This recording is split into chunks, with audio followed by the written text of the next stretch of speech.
Well, look here. It almost looks like spring.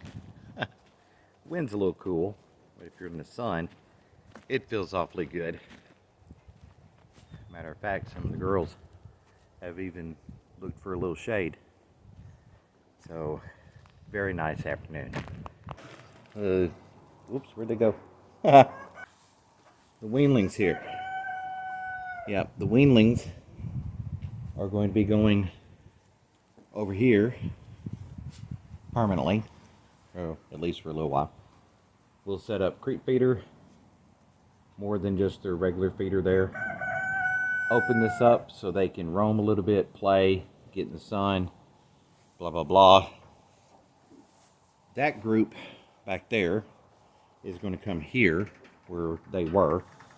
And then their group over there, often referred to as the general population, will be coming here to the goat pen. So, that'll be some of the steps going to take place this weekend. All right, so as we're getting ready for the lamb move, a couple of things we got to get done. First, get down here, get these old water tanks dumped. All the rain and everything we had there for so long, they're kind of nasty.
It's liable to take them a few minutes to realize that they can even cross that line. Just kind of curious to see how long that'll take. All right, I'm going to leave them with that, just to kind of explore on their own without me here. They'll be more likely to explore without me standing there, because this is all new to them. So it's going to take a little bit of adjustment. Once I backed off a little bit, they decided it would be okay to come exploring. There we go. I think they'll like it. I do.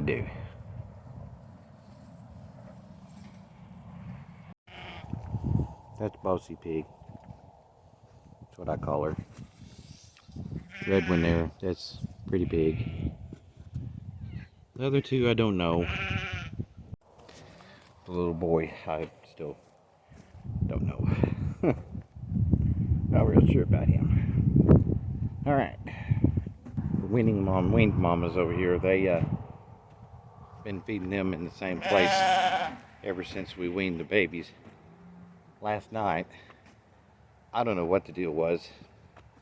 Fed them in the usual spot, and they stood back there just screaming and screaming and screaming like they had no idea where they just heard the food hit a trough at.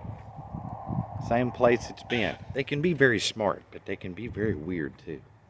They're enjoying their larger space.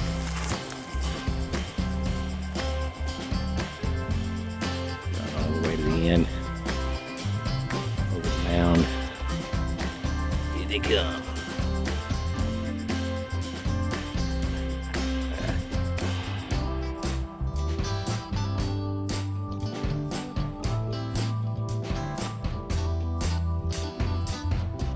What is it they say? Kids will be kids? Yeah. Whether it's goat, sheep, or kids. They're having a ball. Good. First things first. Right now, working on the next pin divider for inside the barn. Like my new skill saw? Yeah. Me too.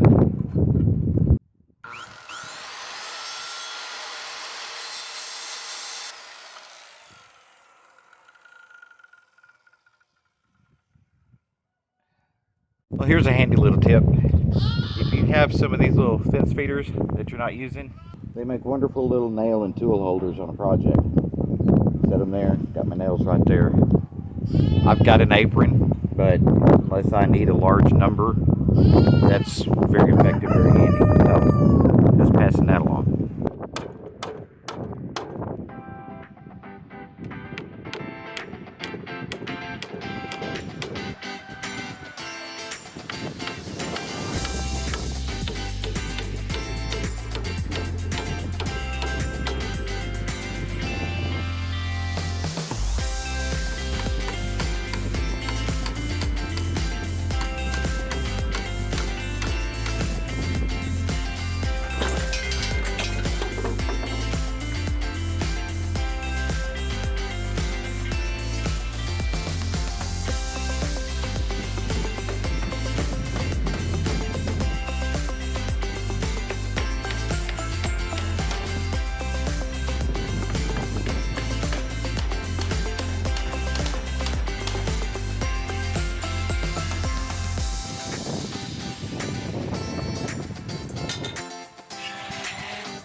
Alright, so got that panel done. Now, boy is it warmed up. Whew. I'm gonna head down and get the hay out for the cows. They're down at the bottom, which hopefully will kind of help keep them out of the way till I get everything ready.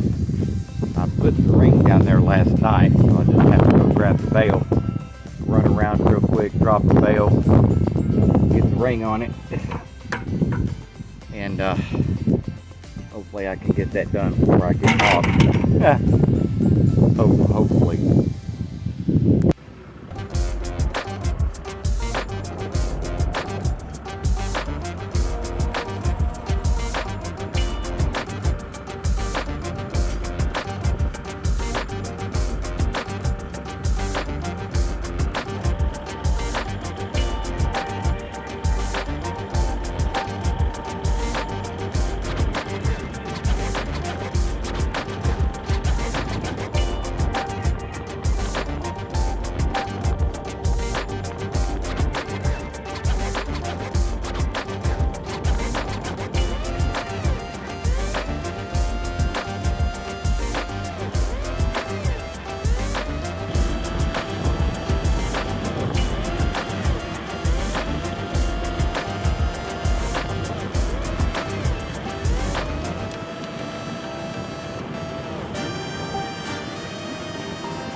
I know it's going to be hard to hear me over this wind anyway, but I don't know how those cows, knowing the property, knowing that lane. They come up and down that lane 15 times a week. Don't know where the camera cut off at, but went down, moved the hay bale, put the feeder down there because we're going to sequester them at the bottom for just a little bit. So opened the gates, went over to get the hay bale. When I went over to get the hay bale, here they all come running up the lane. Okay, no big. They'll just follow the tractor back down. No. I get down there, put the hay bale out. At least they didn't harass me while I was putting the hay out. And about 3 of them figured out how to get back through the gate that they go in and out of, up and down, 15 times a week. I literally had to run them, herd them to the gate before they could ever figure it out. The same gate they walk through every day. Well, we're back to another spring-like day. It was 72, 73 degrees 2 or 3 days in a row. Then we were in the 40s, lows in the 30s. Now we're back to the 70s. So, it's been kind of an interesting ride. All right, here's where we're at today. We've got a yearling ewe that we had to assist in delivery. You saw that at the end of our last vlog. It was kind of a hard pull. Within a couple of days, unfortunately, she began to prolapse. So, did replace the prolapse best I could. She was so tight, and that's why we had issues with the delivery in the first place, is that she was just so tight that we just could not get the baby out without a whole lot of effort. And unfortunately, a couple days later, it's beginning to slip again. So she is crazy as a loon, and so this is going to be very fun. So we're kind of going through options since she's a young ewe, a yearling ewe, kind of looking at options and what we can use to help keep everything in place once we have the prolapse fixed, because that's kind of the hard part, because we have prolapse harnesses, we have prolapse spoons that you put in to help keep everything internally in place. Only problem is most of those are designed for wool sheep, for large sheep, and they're not. So trying to get things to fit is going to be the hard part. Well, they when we sorted and separated and put our weanlings over here, at some point the mamas decided that their feed over here was too tempting, so they tore the gate down, and now they're wherever they want to be. Thrill, they're very good at that. So we're going to have to get babies resorted and separated, and get the mamas and their babies moved back over there, and get the weanlings back over here. All right, so here's what I got with the prolapse harness, okay? This is the harness, and that's the spoon right there. Here's what happens. This goes around the neck, kind of like a collar, that little side strap there, and then you can tighten it as needed to keep it snug. Stretches back. You can also adjust the length with that little metal buckle there. There's plastic clips here, and then it comes on down to the back end. Now, that first little triangle right there is where the tail head goes through, and then this goes back over her back end.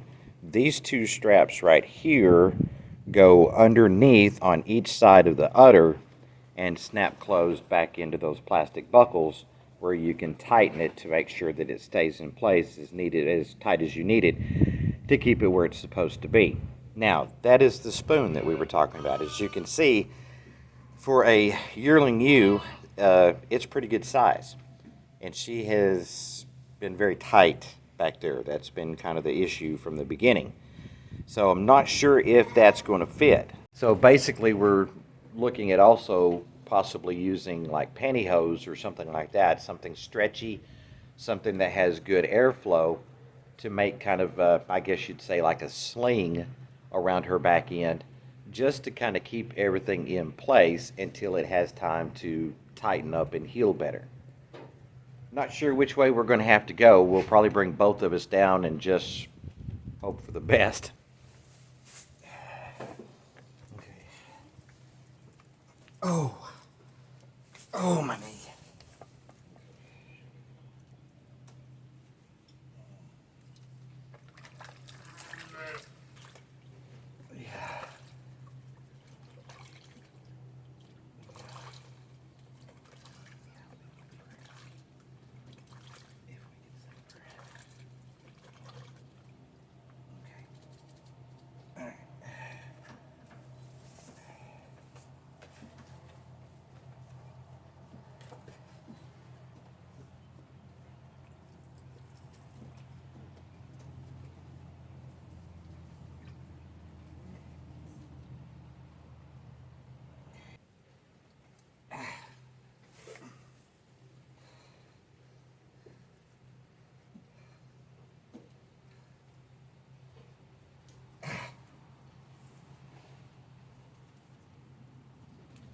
Keep pushing it right back out.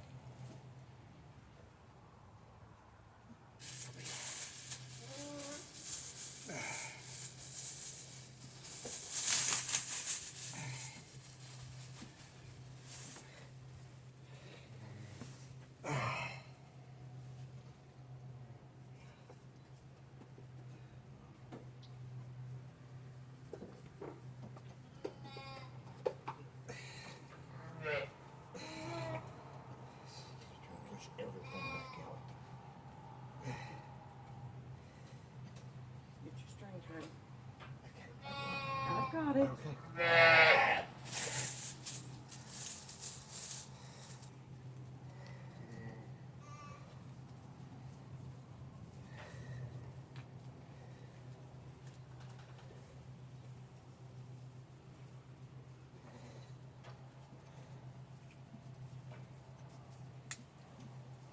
Now tighten it. And make sure it's in front of her bag.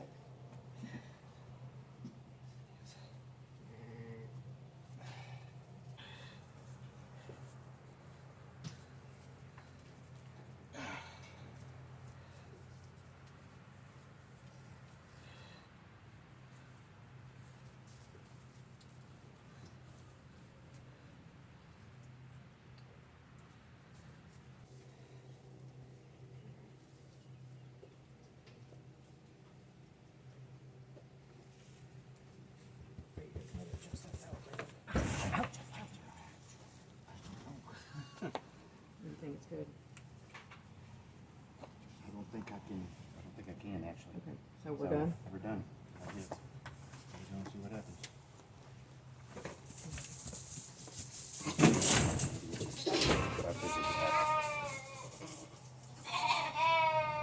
For a minute, she'll calm down.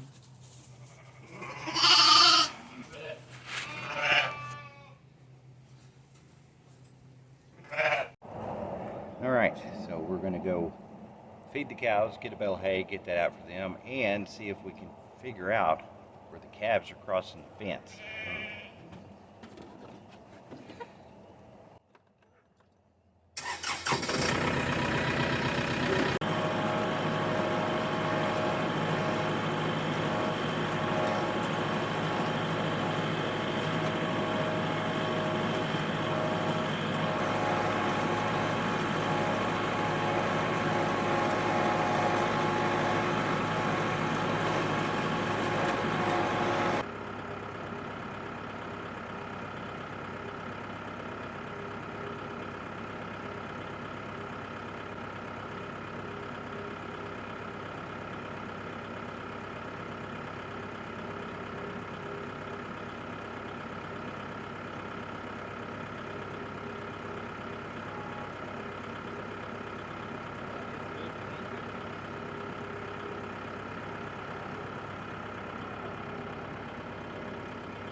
They've been getting fed down here for over a week now.